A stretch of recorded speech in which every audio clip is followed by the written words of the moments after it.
Welcome to AskFOI, where we answer the most common questions we receive on prophecy, Israel, and the Bible. With me is Dr. Mike Stallard. Welcome, Mike. Yeah, thanks for having me. Mike, Jesus had a lot to say about the kingdom, but some teach today that we're part of building God's kingdom on earth today. Are we building God's kingdom on earth? That's an interesting question.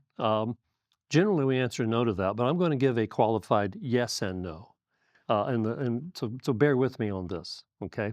We're not building the kingdom in the sense that the kingdom is present, and we're talking about the Messianic kingdom. I mean, the word kingdom can refer to God's general sovereignty over all things. That's obviously today.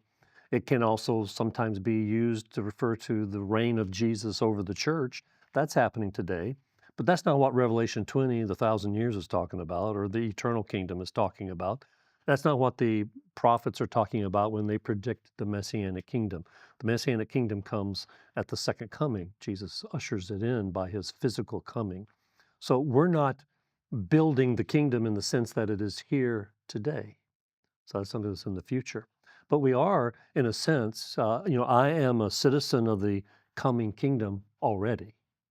Uh, I've already been translated into that kingdom, uh, but my inheritance, actual possession of that kingdom, is still in the future. So, in the sense that we are winning people to Jesus, and they are becoming today citizens of the coming kingdom, we're building the kingdom in that sense, but it's not a kingdom that is present in the real world today. The Messianic kingdom is something that comes in the future at the second coming. If you look in Daniel 7, for example, uh, when does the Son of Man, who's the Messiah, receive the kingdom from the Ancient of Days? It's when the little horn or the Antichrist is destroyed. Well, that doesn't happen until Revelation 19. That's at the second coming. That's not something that happens in Acts 2. It's not something that happens in the Gospels. It's not something that happens in the Old Testament. Something that we're awaiting in the future. The Messianic kingdom is something to come, the golden age on the earth that we all long for. And so the kingdom, we're not building the kingdom in the sense of ushering it in. That's kind of hangover from postmillennial days in the United States. How should we think about a phrase that we'll hear often in church today, that we're doing kingdom work? Yeah. Well, I'd say maybe the same thing. We're doing kingdom work only in the sense that we're winning people to Jesus who are going to be in the coming kingdom. But usually, what we mean by that, the church is the kingdom. Well, that's the Bible doesn't teach the church is the kingdom. The church is the Messianic kingdom or the first phase of the Messianic kingdom. The Bible doesn't teach that. So the church is, we're not by doing the work of the church, we're not doing the work of the kingdom.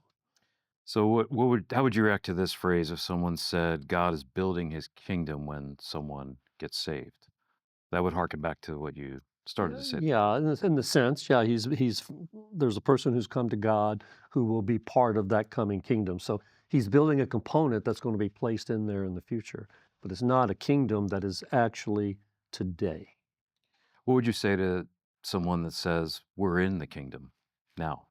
Yeah, there are a couple passages. I go back to Daniel 7 and what that says.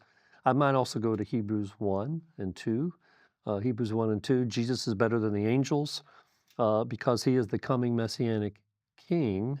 And the kingdom is talking about, according to 2:5, is the world to come, not the present world.